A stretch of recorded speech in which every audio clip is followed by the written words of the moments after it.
Bismillahirrahmanirrahim. Değerli basın mensupları, hepinize hayırlı günler diliyorum. Bugün iki konuyu sizlerle paylaşacağım.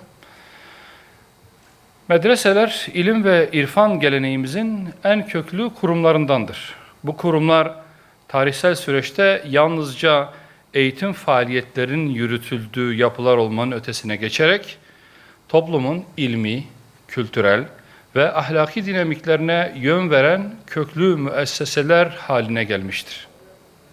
Yetiştirdikleri sayısız alim, mütefekkir ve devlet adamı aracılığıyla hem bireyin gelişimi hem de toplumsal yapının ihyası noktasında üstlendikleri tarihsel misyon, medreselerin günümüzde de işlevsel bir karşılık bulmasını sağlamaktadır.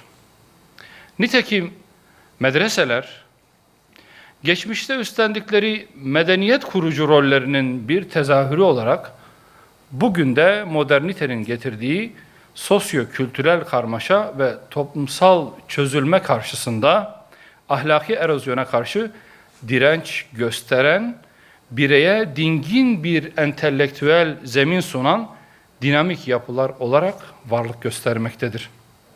Medrese eğitimini tamamlayarak icazet alan birçok kişi, sahip olduğu ilmi birikimi resmi alanda değerlendirme konusunda çeşitli zorluklarla karşılaşmaktadır. Diploma denkliğinin bulunmaması, kamu kurumlarında istihdam imkanlarının sınırlı olması ve medreselerde edinilen bilgi ve tecrübenin yeterince karşılık bulmaması bu sorunların başında gelmektedir.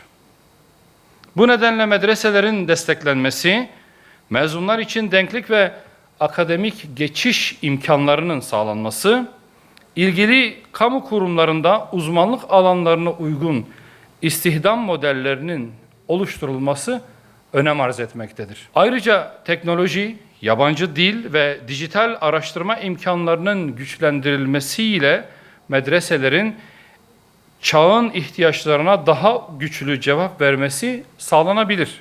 Böylece hem köklü bir eğitim geleneği korunacak hem de medreselerde yetişen nitelikli insan kaynağının topluma sunduğu katkı da artacaktır. Değerli basın mensupları, günümüzde yaşanan ahlaki erozyon, toplumsal yozlaşma ve değerler aşınması manevi ve ahlaki eğitimin önemini arttırmaktadır. Bu noktada Kur'an-ı Kerim'in rehberliğini ve Peygamber Efendimiz sallallahu aleyhi ve sellemin ahlakını esas alan sivil toplum kuruluşları gençlerin manevi gelişimine önemli katkılar sunmaktadır. Nitekim Yüce Allah Kur'an-ı Kerim'de sizden hayra çağıran, iyiliği emreden ve kötülükten men eden bir topluluk bulunsun buyurmaktadır.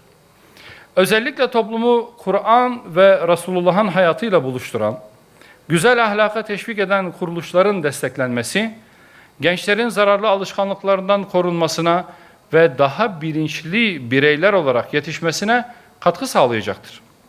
Bu nedenle gençlerin manevi ve ahlaki gelişimini önceleyen, toplumsal fayda üreten sivil toplum kuruluşlarının Kültür Bakanlığı tarafından desteklenmesi, güçlü, bilinçli ve değerlerine bağlı nesillerin yetişmesi açısından büyük önem taşımaktadır.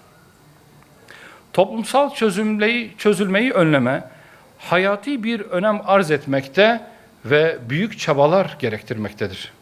Bu noktada alınabilecek en önemli tedbirlerden biri de sivil toplumu bilinçlendirmek ve bu alana kanalize edebilmektir.